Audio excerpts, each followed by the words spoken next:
بسم الله والحمد لله والصلاة والسلام على رسول الله وعلى آله وأصحابه أجمعين.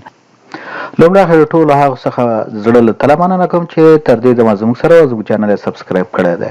که مو زموږ چینل نه وي سبسکرایب کړی مهرباني وکړئ په سبسکرایب بټن باندې کلیک وکړئ د بیل آیکون کلیک کړئ تر څو تاسو د نوي ویډیوګانو د پورته کولو څخه باخبره اوسئ. که مو ویډیو خوښه شوه نو لایک یې کړئ. د نورو سره د شریکولو لپاره په شیر بټن باندې کلیک وکړئ چې ترڅو هغوی هم ترېنه ګټه پورته کړي. خپل نظر یا وړاندیز زموږ سره د کمنټ په برخه کې شریک کړئ ترڅو دا پروګرام لا پسې ښه شي. د امریکا په متحده ایالاتو کې د پوهې ازموینې پوښتنې او ځوابونه راځو 12م درس ته. په دې روزنیز پروګرام کې د 500 څخه زیاتې پوښتنې او ځوابونه دي. راځو 111مې پوښتنې ته. تاسو د څلور لینه آزاد لارې یا فریوی په لرې ښي لین کې موټر چلوئ او ستاسو لین په ښي خوا کې کوچنی مات شوی سپینې کرښې ګورئ.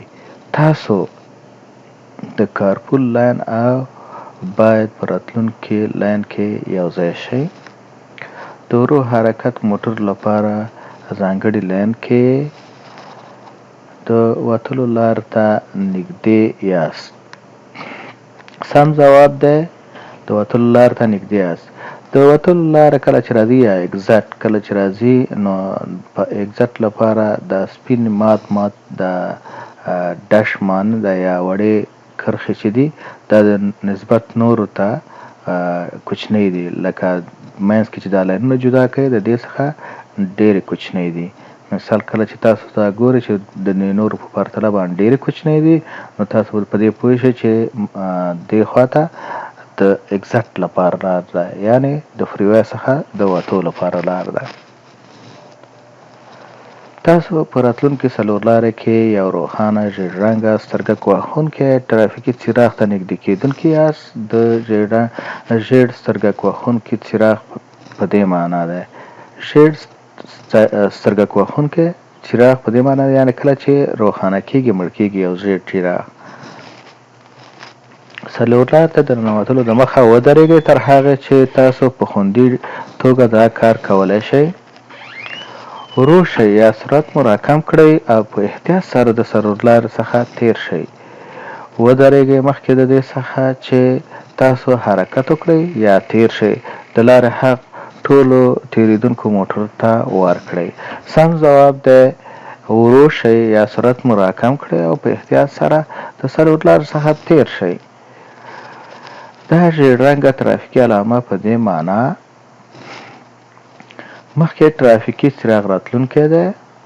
د ودرېدو لپاره چمتو اوسئ. که چیرې که ټرافیکي څراغ سترګک وهي یعنې مړ او روښانه کیږي مخکې د اورګاډي یا ریل کنټرول شوې لار ده. سم ځواب دی مخکې ترافیکي څراغ راتلونکی دی.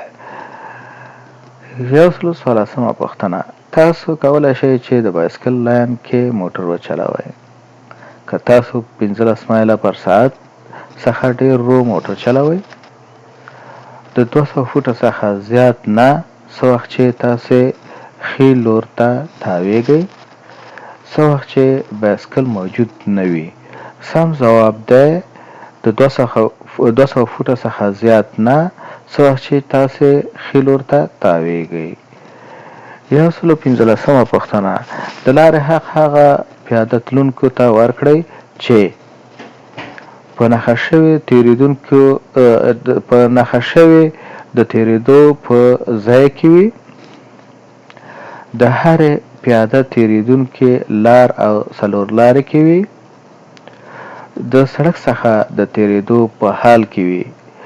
سم ځواب دی د سړک څخه د تېرېدو په حال کې وي. 114مه پوښتنه. تاسو باید اضافي احتیاطي فاصله یا واټن پرېږدئ کله چې تاسو یو موټر چلوونکي پسې روان یاست او هغه نشي کولی چې خپل موټر شا یا وروسته برخه په سمه توګه وګوري. کله چې د سټیشن واګن پسې روان یاست. کله چې یو کوچني مسافر وړونکي موټر پسې روان یاست. سم ځواب دی کله چې تاسو یو موټر چلوونکي پسې روان یاست او هغه نشي کولی چې خپل د موټر شا یا وروسته برخه په سمه توګه وګوري. یعنې تاسو ډېر نږدې راتګ ورپسې کوئ او هغې په بلاینډ سپاټ کې تاسو واقع کیږئ. کله چې تاسو د کوم موټر بلاینډ سپاټ کې یا نږدې راتګ ورپسې کوئ یا فاصله ساتئ یا د تر څو د هغې په عقب ښیښو کې تاسو ښکاره شئ، ځکه چې دا د حادثې څخه مخنیوی کوي. 118مه پوښتنه: څه وخت چې زیات لاین لرونکي دوه طرفه سړک کې موټر چلوئ، د نورو موټرو یا وسایطو ترڅنګ موټر وچلوئ تر څو نورو موټرو چلوونکي تاسو وګوري.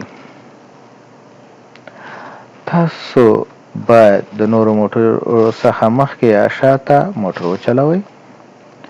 دا ستاسو لپاره خوندي کار دی چې مرکز لاین ته څیرمه یا نږدې موټر وچلوئ. سم ځواب دی تاسو باید د نورو موټرو څخه مخکې یا شاته موټر وچلوئ. لاینونه سره یو په یو لوري روان دي، نو تاسو د بل موټر په بلاینډ سپاټ کې به موټر نه چلوئ. یعنې یو طرف یا به ترې نه مخکې کېږئ یا وروسته کېږئ چې تاسو ښکاره شئ، بل موټر ته ښکاره شئ. 118مه پوښتنه: د استوګنې په ناحیه یا ساحه کې 190 درجې تاوېدل یا مقابل لور ته بیخي تاوېدل یا یو ټرن قانوني دی؟ په کوم وخت کې قانوني دی؟ په یو طرفه کوڅه کې، په یوه شنه ټرافیکي غشي یا سیګنال، په دوه ژېړو مستقیم ژېړو خطونو یا لاینونو، کله چې نږدې موټر نه وي. سم ځواب دی کله چې نږدې موټر نه وي. 119مه پوښتنه: د دې موټر څخه کوم یو باید تل د ریل پټلۍ له تېرېدو د مخه ودرېږي؟ ټانکر لارۍ چې د خطر علامې پرې لګېدلې وي، د موټر کورونه، بعضې دي چې موټر کورونه دي، موټر دی پکې خونې پکې دي، یا بل موټر چې مثال یو د کورونو کور په شان موټر جوړ شوی چې سیار کورونه دي، هغه کش کوي. پایک اپ ټرکونه، د کښتۍ او یا بیړۍ راښکونکي موټرې، هغه موټر چې 3 یا ډیر اکسل لري او له 4000 پاونډه څخه ډیر وزن لري. سم ځواب دی ټانکر لارۍ چې د خطر علامې پرې لګېدلې وي. 120مه پوښتنه: تاسو کولی شئ د بل موټر د تېرېدو یا مخکې کېدو لپاره دوه ګونې یا دوه ژېړو کرښو څخه تېر شئ که چیرې هغه بل لوري ته د سړک غاړې ته یوه جامده کرښه وي، ستاسو د سړک غاړې ته یوه ماته کرښه وي، هغه بل لوري ته د سړک غاړې ته یوه ماته کرښه وي. سم ځواب دی ستاسو د سړک غاړې ته، یعنې ستاسو طرف ته یوه ماته کرښه وي. ستاسو څخه زړه د تله مننه کوم چې تر دې دمه